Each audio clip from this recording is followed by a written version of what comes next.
Sabine and the gang go to planet Druidia. That is Druidia. You told me to let you know the moment planet Druidia was in sight, sir. So? Planet Druidia is in sight, sir. A member of the Blue Man Group appears, and Ahsoka is in this episode for 26 seconds. Pop Tot, what did you think of the long-awaited episode, whatever this is titled?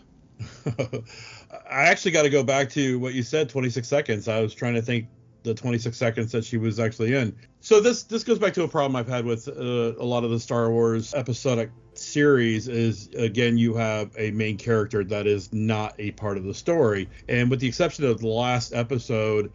You look the same. You look old. This has really been a Sabine Wren story. And yeah. This was really no change to that. This was a very Sabine Wren, and I have no qualms with Sabine Wren. I think she's an interesting character that could be easily vetted out on her own. You've gambled the fate of your galaxy on that belief. You wouldn't understand. Or as part of an actual Rebels television series, but this is Ahsoka, and it reminds me of the first season of Picard. It's like we all went into Picard thinking this is going to be like trials and tribulations of a retired Admiral Picard, and instead we went into Ahsoka like, oh, we're going to see the growth of an older Ahsoka, kind of going through her trauma and all that. Right. And instead it's like this is basically Clone Wars and Rebels Part 2. And there's so many pros and cons to this episode. Yeah. It yeah, I agree. And I'll list some pros. Pro is we finally get to see Thrawn. We finally get to see Ezra. We get to see Thrawn's Star Destroyer, and it looks badass. Like it's all decrepit because they don't have fleet maintenance. There's no Imperial. Yeah, I love that detail between the Stormtroopers having like taped up gear and his Stormtroopers are all cool looking, and they're all battle worn. And he even mentioned that their numbers have dwindled because of the planet. During this exile, our numbers have dwindled. So no. 2 squads will suffice. There's cons with that is we get to meet Thrawn, and although the guy's voice is on point, I parted ways with the Jedi long ago. You would not be the first. I really didn't feel like he was Thrawn. Like he didn't. Yeah, I like the performance. I think my fault, and it's the same thing that I guess you're kind of pointing out, is he's the MacGuffin, and I don't really feel like he earned the MacGuffin. Just answer the question. Right. Like he's Grand Admiral Thrawn, which we know so much about from the books and all that, and all the buildup, and obviously in Rebels. Why didn't Callus alert us? Because, Colonel Yularen, Callus is the rebel spy, Fulcrum. But it was like when we got him, I'm like, oh, I can't wait to see like, holy shit, he's gonna have some mind. And it was like everything he was saying was like, oh, that's stuff like a junior grade officer could figure out. Our primary objective is to escape this galaxy. Like, this is not mind-blowing by any means. I felt really that her finding Ezra was really lackluster. Like, it was like, here's some cute little shell people. We're going to make toys about that later, Disney. We put the picture's name on everything. Merchandising. She's in this village and turns around and there's a bearded Ezra. And it's like, oh. And then they hugged and it's like, oh. And then there's like here's where we think intelligence tells us that Ezra is. Well, I would think that Thrawn would be like his ever-loving existence would be to go after Ezra Bridger. And it was like, oh, I think he's over here. And she found him right away. You shall have provisions, a mount, and our latest intel on Bridger's whereabouts. Yeah, it was like a 35-second journey, which I'm obviously exaggerating because we needed about 20 minutes of Sabine talking to CG creatures, which was my big issue with Filoni. Is he's so good at world building, he's so good at making Star Wars interesting, but the guy cannot write the stuff between. Should have known you were a coward. Like, this episode's, I think, close to 50 minutes, and there's probably 15 minutes you could just lop right off.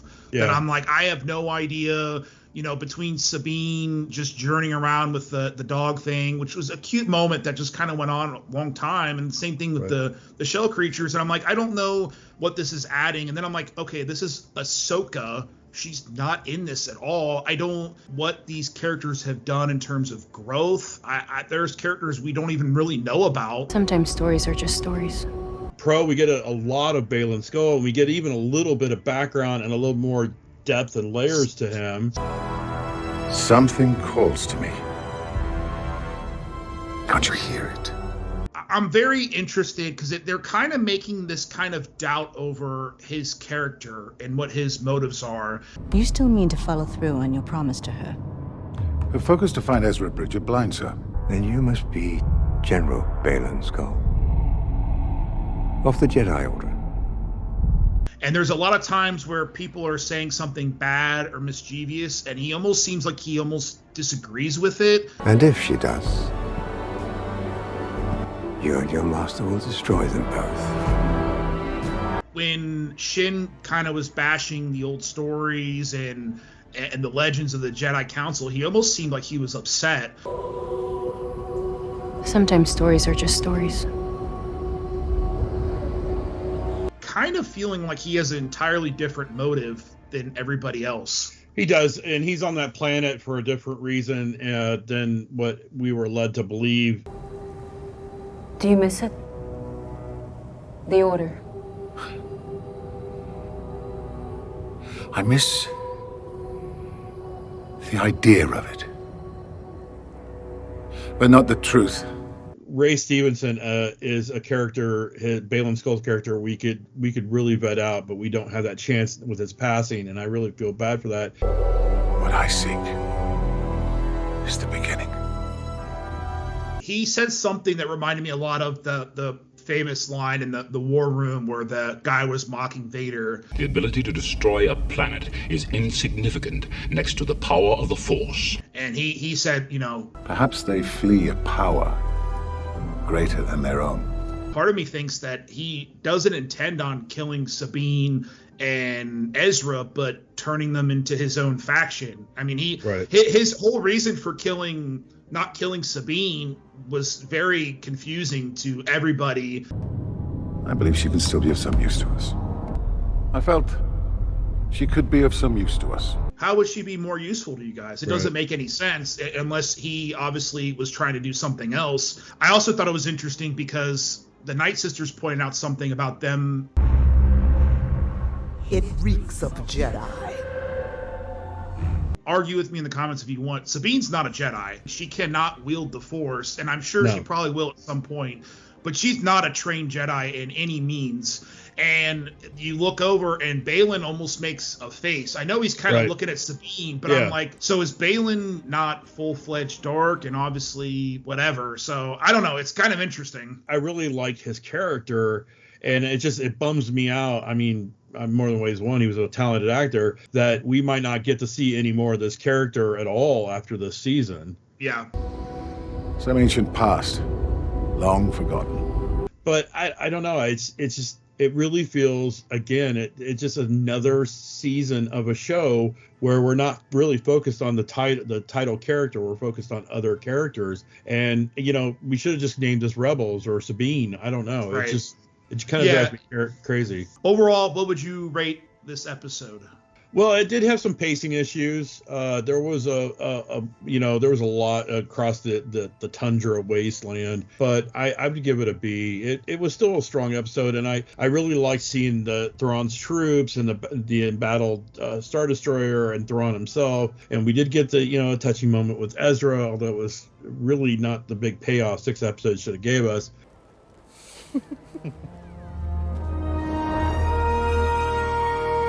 Yeah, I'm probably B-. I definitely agree. I think there's a lot of build-up in terms of seeing Ezra that didn't really pay off for me, as cool as it was to see him. Like seeing Thrawn, but the whole MacGuffin built around him just doesn't really pay off for me. There hasn't been anything like, oh, wow, that's why you get him. Outside of, his troops have persevered for X amount of years. I get that, but it's like I just haven't really got that build up, and then not having Ahsoka in it for more than 2 or 3 minutes was just kind of bewildering to me. So that aside, grades aside, I still have to go back to and somebody in the comments can really maybe explain this to me as if I was a second grader. How is it that this ball map thing at the beginning of episode 1 and the witches thing on the one planet all pointed to the exact planet that Thrawn was at?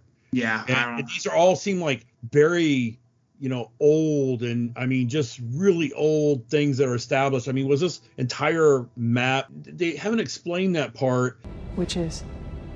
The location of the last missing Imperial Grand Admiral.